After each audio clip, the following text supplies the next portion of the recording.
আসসালামু আলাইকুম ওয়া রাহমাতুল্লাহ। ডিয়ার ভিউয়ার্স, আমরা কিভাবে করে নিচের বাক্যগুলো ইংরেজি বলতে পারি বলো তো দেখি। রোগী ক্রমে ক্রমে সুস্থ হয়ে উঠবে, সে ক্রমে ক্রমে মৃত্যুর কোলে ঢলে পড়ল, সে অচিরে এখানে আসবে, একটু পরে আমাদের অনুষ্ঠান শুরু হবে। এই ধরনের বাক্যগুলো আমরা কিভাবে ইংরেজিতে বলতে পারি তার একটি মজার স্ট্রাকচার আমরা শিখব। তার আগে আমরা একটা ফ্রেজটি শিখে নিই, যে ফ্রেজটি না শিখলে এই বাক্যগুলো আমরা করতে পারবো না।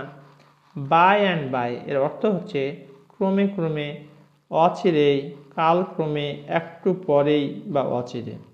বাই অ্যান্ড বাই এই কথাটি, এই ফ্রেজটির অর্থ হচ্ছে ক্রমে ক্রমে, অচিরেই, কালক্রমে, একটু পরেই বা অচিরে। এবার স্ট্রাকচারটি শেখা যাক। প্রথমে বসাবো আমরা সাবজেক্ট, তারপরে ভার্ব, তারপরে এক্সটেনশন, আর সবশেষে বসাবো আমরা বাই অ্যান্ড বাই। এবার বাক্যগুলো দেখা যাক। রোগী ক্রমে ক্রমে সুস্থ হয়ে উঠবে, তাহলে কে সুস্থ হয়ে উঠবে? The patient. এটা কোন tense? Future indefinite tense. The patient will recover হচ্ছে সুস্থ হওয়া। দ্য পেশেন্ট উইল রিকভার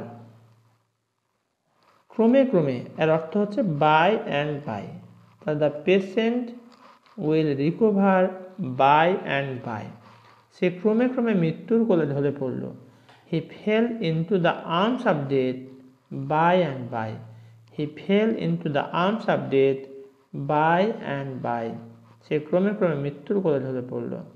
সে অচিরে এখানে আসবে। He will come here soon, অর্থাৎ by and by. By and by মানে হচ্ছে অচিরেই। তাহলে হি উইল কাম হেয়ার সুন অথবা বাই অ্যান্ড বাই। একটু পরেই আমাদের অনুষ্ঠান শুরু হবে। Our programme will start by and by.